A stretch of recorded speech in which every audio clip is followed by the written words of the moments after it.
I feel I've achieved quite a bit, especially in terms of Goge Africa. I've written like maybe about 400 scripts for the episodes of Goge Africa or more. I co-produce it. I costumed it for a very, very long time. I still do every once in a while, except that I now want to give fashion designers in Africa an opportunity to utilize our platform.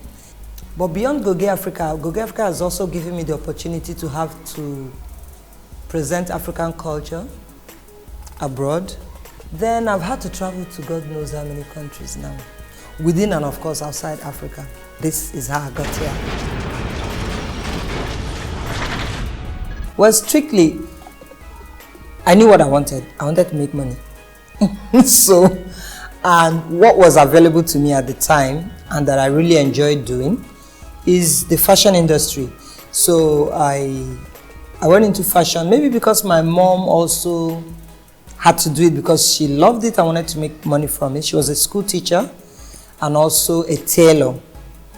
Yeah, so I went into that, joined Fashion Designers Association of Nigeria, had my boutique. So what I was doing is, when I travel abroad to buy things, I just don't go empty-handed. Instead of change money and go there, I take my Naira, make some clothes. In fact, things like this actually, from way back then. I travel. I spend like sometimes about a month in London. I'll sell what I've brought from Nigeria. Sometimes I even get a job, do some holiday job and put the money together with what I've sold and then now do some shopping for my boutique. It was like a routine for me. But I never went into changing the Naira into dollar or pounds. Go there, buy something and come back. That's not me. I trade this way and then that way. People owe a lot. Once you give them opportunity to owe you, they will owe you. So that was major. But the fact that I don't sell things I don't like. So when I can't sell them, I use them. That helped. And also, I think that's just it. People owed you. Then while I was doing that, of course I was going to America as well. While I was doing that, I think Nollywood bumped into me or I bumped into Nollywood. For you to get to the office, I think they call it Zeb's office those days, where most of the actors and actresses are gathered together. You will always pass Nepa bus stop in Aguda. So, and my boutique, I think, was strategically positioned. So that kind of attracted some of the early Nollywood people to my place. And also, I had a friend then who was also into production. So at some point, they had asked me to come costume their movie. And that's where I met the guy that introduced me to Goge Africa.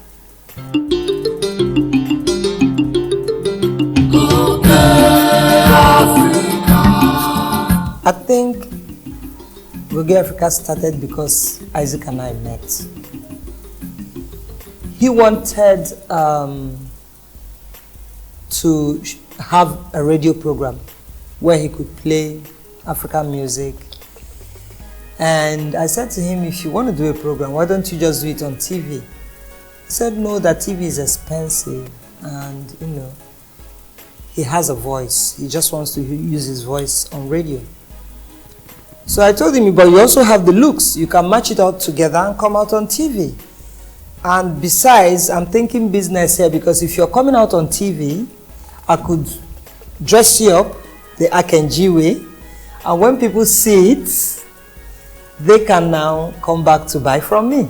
So I was actually thinking business. So he said, he shocked me though, when he said, okay, if I'm going on TV, you're coming with me. I said, how, where? He said, you'll be my co-presenter. I said, but I'm not into this TV thing. He said, no. If it has to be TV, then you have to be there with me. So I said, okay. You know, the excitement of it, you know, I said, okay. I didn't think much of it. I just wanted more or less to please him.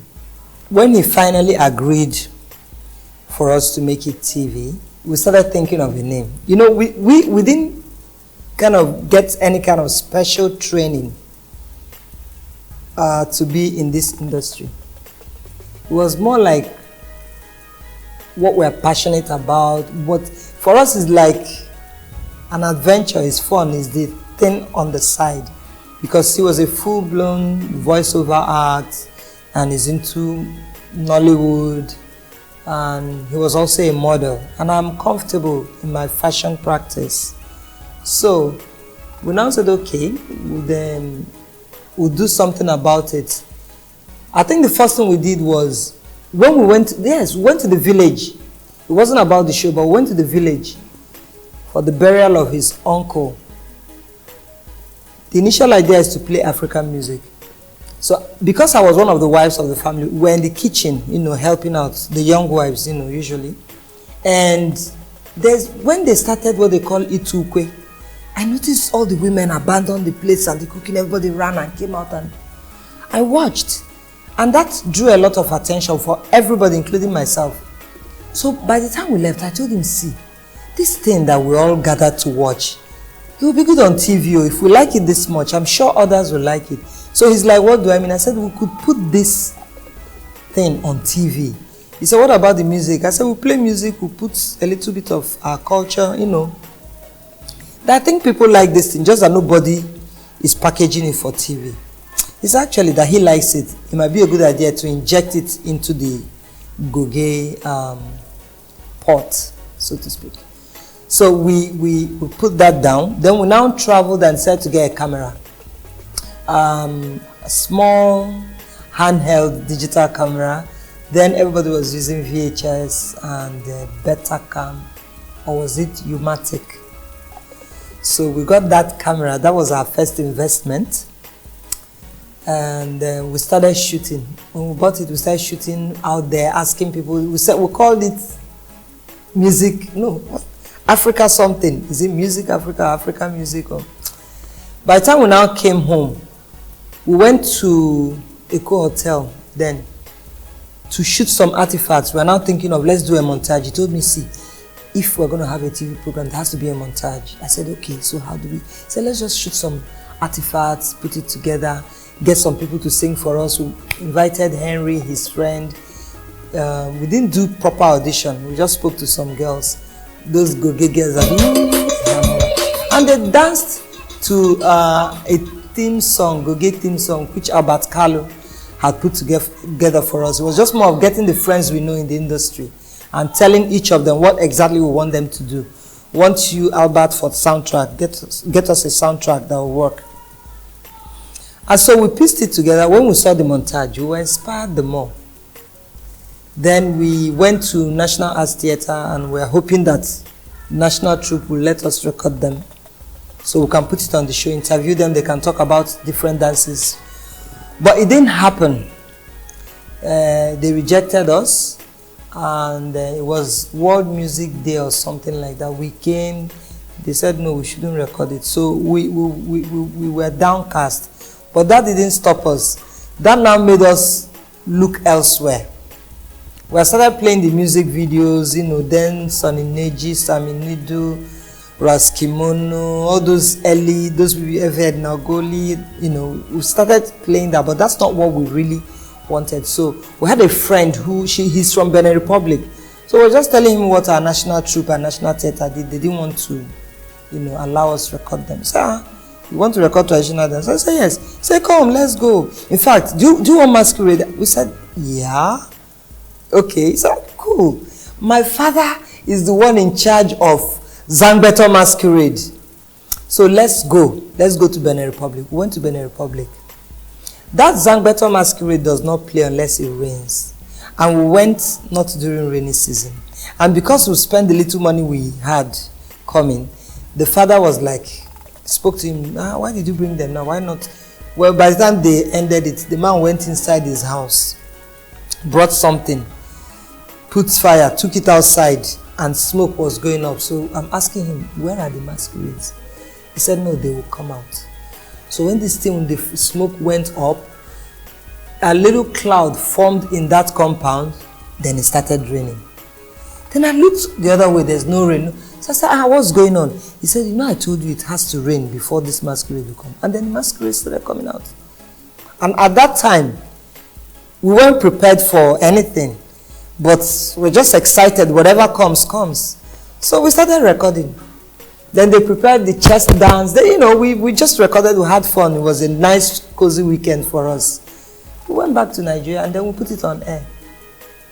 And it was, people were like, wow, you mean our next door neighbor here, Benin Republic, has this? Then people were telling us that then there was no email. It's just if you happen to meet someone, and we didn't have phone numbers, you know, that we could put on the show. Nobody, you know, you were not thinking the way people think these days. But when people get to see you on the street, I like that thing. Are you know the girl on, you know, and stuff like that. So the accolades we got with that really spurred us on. So we now started looking for more cultural stuff than just music video. When we first collected footage and started editing, we had like 2 or 3 episodes down. We now approached the TV stations. And I remember the GM of NTA 2 Channel 5 then, he said that the quality is very high. Are you sure you can maintain this? We said yes. So he said, okay, what do you shoot on? We said then it was the mini DV. So he said, okay, how many do you have? We said 5. He said just 5, and we looked at each other because we know we had only 3, but we know that the 5 will be ready because we hadn't done post-production, but we had done 3 were ready. So we said yes. He said okay. Then he just said start. But there's a lady at NTA 10 who said the program was, I remember her name, but I'm not going to say it though. She said it's fetish. It's not fit for broadcast on TV and all that. And that would have dampened our spirit. But for some reason, we read it, we felt that she doesn't know what she's talking about. We didn't even think twice because it was, actually we got her response first. So we just said, this woman doesn't know what she's talking about. This letter won't put us down. We put it aside and we continued with NTA 2 Channel 5. So we started on NTA 2 Channel 5, MITV, DBN and AIT on the same day, 1st October 1999. We gave them the production we did that we infused something about our independence in it. It's still there. So they were all too happy to show it on Independence Day because they didn't have anything better or that packaged for Nigeria's independence. So on that day, we were switching from one channel to the other just to see us. And I was so excited seeing myself on TV. Well, the very first time he put me in front of the camera, I was very stiff. As in, I just stood there with my hands down and said the lines. He said, no, put life into it. I'm like, life, how? He said, no, do it the way, baby, you know the way you talk to me. Talk to me like that. Address me. Tell me what you just said, that this is Good Gear Africa and we're reaching out to you from. He said, just talk to me as if I'm the one you're talking to. I said, but you're not the one. He said, imagine it. I think he's the best director ever because I've never done this. I've never even seen people I've never been on a set, let me put it that way, so I don't know what goes on. And he just said, do it. There was no rehearsal. I said, okay, I should pretend you're the camera. He said, yes. So I said, okay, go and stand there first, let me do it.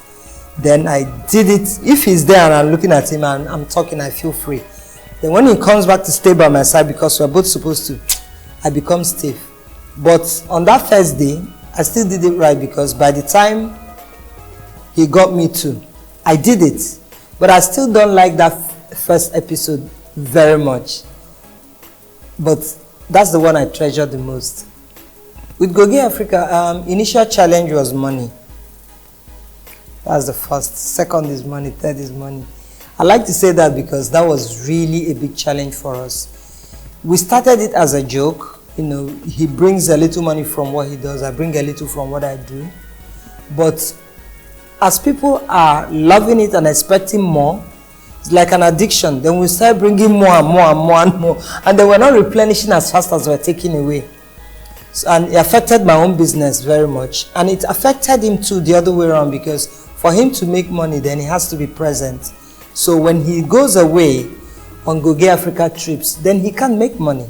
He can't do the voiceovers. He even dropped out of acting movies because of Goge Africa. And Goge Africa didn't pick up on time because people really didn't know what we are selling. The advertisers are not sure what this is about. When you package your proposal and go to them, they say, why don't you just play music video? We say, no, but that's not the concept. We want to showcase our culture, our tourism potential, who we are as Africans. They're like, well, that's quite noble, but I'm not sure it fits into my brand. And we got that for a very long time. And even when the green light came, we weren't smart enough to cash onto it. I remember then, he had a friend who was into, was it Dabur toothpaste or something? Way back then, and they approached us, they want to put an ad. Isaac said, no, you want one sponsor that will take the whole bill. And the guy looked at us and said, why don't you just start with this? He said, no, no, no. So by the time we stewed for a while, we went back to him and said, the owners of the brand had moved on. And you get people, funny people who will come and say, well, why don't you just run this advert? Let's see how it will look on it. You know, it's quite, I think it was a good thing that we had to stew. I like to say that we stewed for a long time, and that also tested our resolve in terms of, do we really want to do this? We almost gave up before, help came from here and there. But the other thing that also kept us going was that the reception we get from anywhere we go to. When we went to Benin Republic, after that first time, they invited us back again. And at that, it was the 10th anniversary of their, I think, independence or something. There we met a lot of artists. And one of the artists that came in from Berlin watched a couple of our shows that went around then on VHS. And he was thrilled. He said, you know what? You should come to Carnival de Couture in Berlin. We said, oh, no, we don't have money to come to Germany. He said, no, I'll talk to the city of Berlin. This is what they would like. We'll record that event and, the African stage and bring it back. He went, spoke to them. We got a letter from the city of Berlin. They will sponsor us to come there. So we went to try get ticket from Lufthansa. I was just standing on the line. One lady passed me and came back. He said, are you the culture lady on TV? And I was looking for who. He said, no, you. I know you. On TV. I said, oh, okay, yeah. That would be good. I said, yes, what are you doing here? I said, okay, we're going for this carnival in Berlin. And then, she just added, you're going to Germany and you want to use Lufthansa? And I'm like, have I done something wrong? I'm like, mm-hmm. He said, come, just come up with me. And then we also got their partnership for that trip. So that gave us a lot of feeling that this, what we're doing, we're on the right direction. Let's just stay there a little longer. Good things will begin to happen. Big break was when we almost went under, when we thought, should we give this thing up? Because my shop, my boutique had suffered a lot of loss. His own acting career has gone down because he's never always there. So we don't have money to meet our needs, both in rent and even in production. So we're thinking of a way out before the big break came. And once we got on, was it DSTV then? It's multi-choice or something like, yeah, it was multi-choice. Once we got on their platform, it became a whole lot better. They used us on the face of their magazine and, it became the acceptance started coming gradually. It was very gradual. Believe me, it was very gradual. The passion. I just love to travel and meet people and see different cultures. So for me, it was like a holiday. And I've always had at the back of my mind, if this doesn't work, well, I go back to my fashion business. But while it lasts, let me have fun. So I was just having fun from one country to the other, from one festival to the other, eating different food, just holiday, what people save up to do. I cherish the very first episode for all the obvious reasons. Then some of those I also consider my favorite would be, there's one we call episode 4. I had my monkey, because we started off with a third presenter, Coco, the monkey. That's what people knew us for those early days. Coco was there. I was tying this wrapper here, tying the one here, and the rest of my body. And I was presenting. I was like, the one lady said, "You're too excited." We had gone to do a presentation for. I said, "But you're too excited on the show." I said, "But that's the point. We want people to feel the energy and all that." That was quite exciting for me. It was shot at the beach somewhere in Lagos. But beyond all of that, I think the very ones I really, really, truly cherished were those ones that I had to carry the camera, script, present. I'll talk about the Eyo Festival. I'll talk about when the late Oba Oyekon was there. He actually sent for us. From there, we went straight to Benin Republic. We didn't sleep 3 nights in a stretch because from this festival to the other one, and I was the camera person. It was quite challenging, but those episodes came out being my favorite because you find that after recording the whole event, we now set our camera, come back, and then do our presentation. It was quite tough. Another one that is very dear to my heart is when we went to Opobo. The Opobo episode, I was also the camera person there. It was Christmas time. We didn't have enough money to get an extra hand, and we just heard that they are coronating the judge of Opobo. I mean, how often does that happen? And that happened after 22 years of kinship tussle in the court. So we felt it's an opportunity we shouldn't miss. So both of us, we just went with our own camera. So even if there was a cameraman, we wouldn't have been able to afford his fee and also his logistics to take him from Lagos to Opobo. And we've never been to Opobo. We didn't even know that when we get there, we have to cross river and so on and so forth. But that came out very well. That Opobo episode also won an award. The Argungu fishing episode won an award. I wrote both scripts. I put in a lot in those and a few other episodes. And I have my recent favorites, like when I went looking for the silverback gorilla at the impenetrable forest in Uganda. We've been working for about an hour and a half, right? Yeah. And we're yet to find the gorillas. Wish me luck. Okay. I found him and he found me. We're right here in the middle of the jungle. And it's amazing. I've got silverback. Yes, the gorilla. Let me put it this way. I've never written before Goge Africa. My writing basically was for my own thing, you writing these people or that people, but not structured writing for production. No. Now for me, a lot of things about Goge Africa was a first for me, starting from scripting, producing, presenting. It's just the costuming bit that I'll say, I'm used to. I was one costuming us for many years. But Goge Africa was really like my training ground. I'm training myself at the same time. It has to go on air. What would I say is responsible for how far we've come? I guess focus. I just stayed focused. It doesn't matter what people think. Also, the passion. I'm passionate, very passionate about what we do. So it wasn't about the money, whether the money comes or not. And finally, I think we have this, some people call it luck, but I think it's the grace of God. So even when it goes wrong, it looks like it's right. And it has always propelled us. I never really give up, except I don't want that thing. If I want it, I'll be at it. I tried this way, it didn't work. I'll try it that way. Because I believe where there's a will, there's always a way. Where there is a will to do something or get something, there has to be a way.